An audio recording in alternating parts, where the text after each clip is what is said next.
امید نگاه تو هر قدمم پر شورم و دل شده ی حرمم. السلام علیکم ناظرین محترم، آج آپ کی خدمت میں انسان کی تقدیر اور خوش بختی میں گناہ کا جو اثر اور کردار ہے اس کو بیان کرنا ہے۔ تاریخ میں ہمیں 4 قسم کے گروہ ملتے ہیں۔ سب سے پہلا گروہ ان افراد کا ہے کہ جو کامیاب ترین افراد تھے۔ اسی طرح دوسرا گروہ وہ ہے کہ جو ناکام ترین افراد تھے، کہ جو ذلیل ہوئے، کہ جو بدبخت تھے۔ اسی طرح تیسرا گروہ وہ ہے کہ جو پہلے ناکام تھے، پہلے غریب تھے، ذلیل تھے، لیکن آخر پہ پھر وہ خوش بخت بن گئے، امیر بن گئے، باعزت بن گئے، کامیاب ہو گئے۔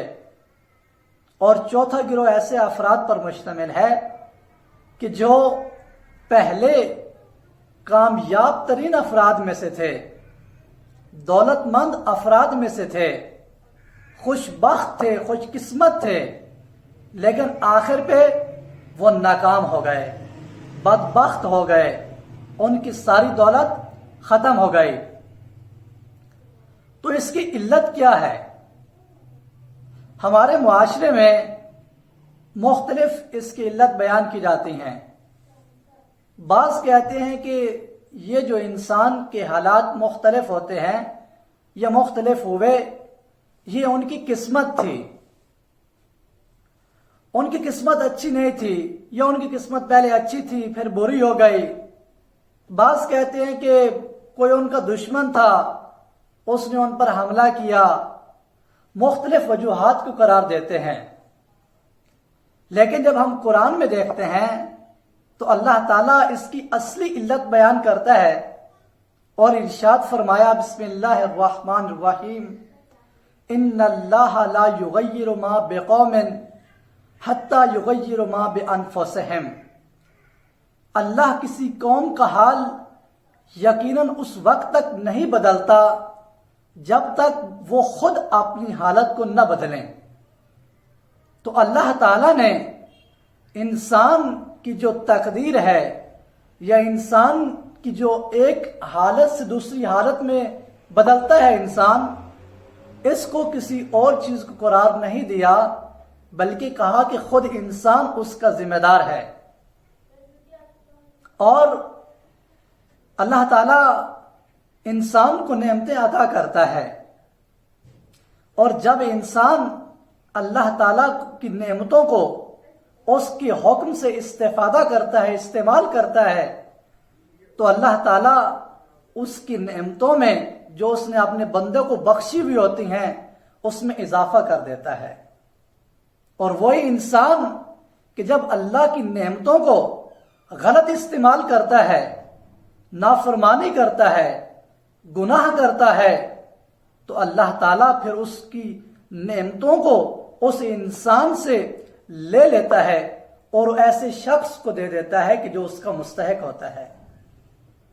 اور اسی بات کو حضرت امام صادق علیہ السلام نے اپنے فرمان میں اس طرح بیان کیا کہ اللہ تعالیٰ کسی بندے سے اپنی نعمتوں کو اس وقت تک سلب نہیں کرتا جب تک وہ گناہ نہ کرے، اور جب وہ کوئی ایسا گناہ کرتا ہے کہ جو اس کی نعمت کے سلب کا مستحق ہوتا ہے، تو اللہ تعالیٰ اس وقت اس سے وہ نعمت واپس لیتا ہے۔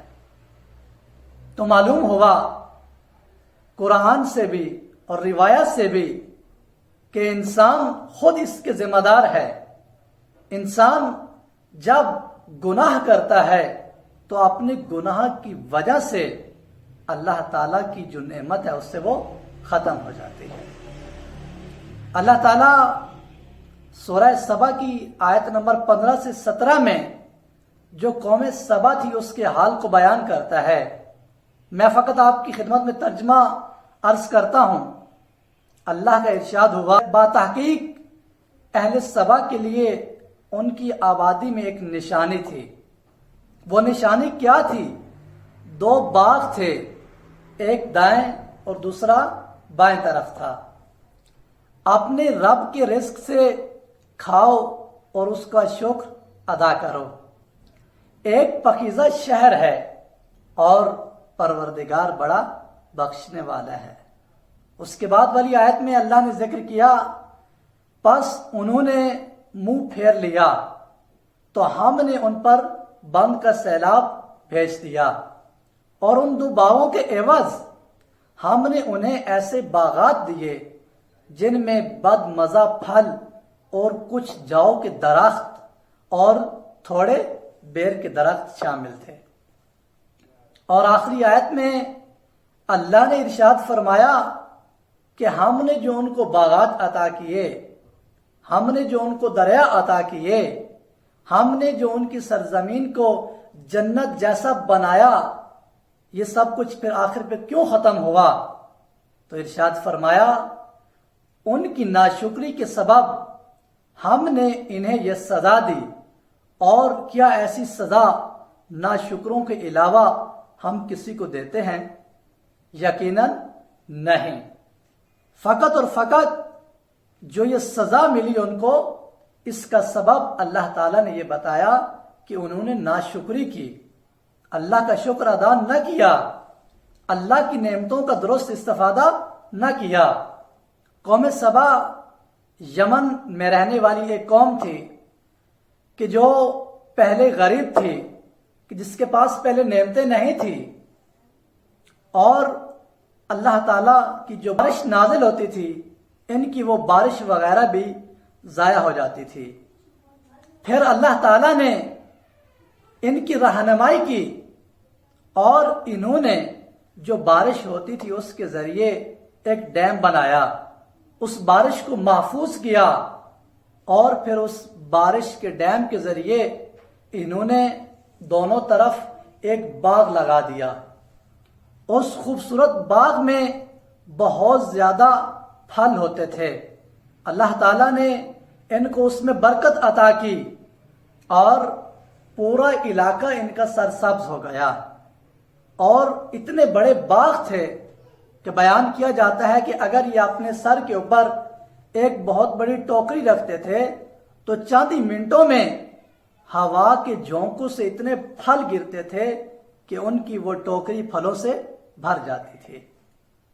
ان کو اللہ تعالیٰ نے راحت کی زندگی عطا کی، لیکن اس کے بعد اس قوم سبا نے اللہ کی نافرمانی شروع کر دی، اپنی نفسانی خواہشات کے ذریعے گناہوں کو انجام دینا شروع کر دیا۔ اس کے بعد اللہ تعالیٰ نے جو انہوں نے ڈیم بنایا ہوا تھا اس کو صحرائی خرگوشوں کے ذریعے اس میں سوراخ کیا اور اس ڈیم کو کھولا، اور اس کے ذریعے ان کی قوم میں بہت بڑا سیلاب آیا اور یہ قوم بہت زیادہ تباہ اور برباد ہو گئی، اور ان کے جتنے بھی باغات تھے وہ سب باغ ختم ہو گئے، اور آخر پہ چند ایسے درخت کہ جن کا انہیں کوئی فائدہ نہیں تھا وہ باقی رہ گئے۔ تو اللہ تعالیٰ نے ان کو نعمتیں عطا کی، لیکن انہوں نے ان نعمتوں کی نافرمانی کی، ناشکری کی، کہ جس کی وجہ سے ان کی تمام نعمتیں ختم ہو گئی۔ ہم دعا کرتے ہیں کہ اے پروردگارا ہم سب کو اپنے اطاعت اور بندگی کرنے کی توفیق عطا فرما۔ السلام علیکم ورحمۃ اللہ وبرکاتہ۔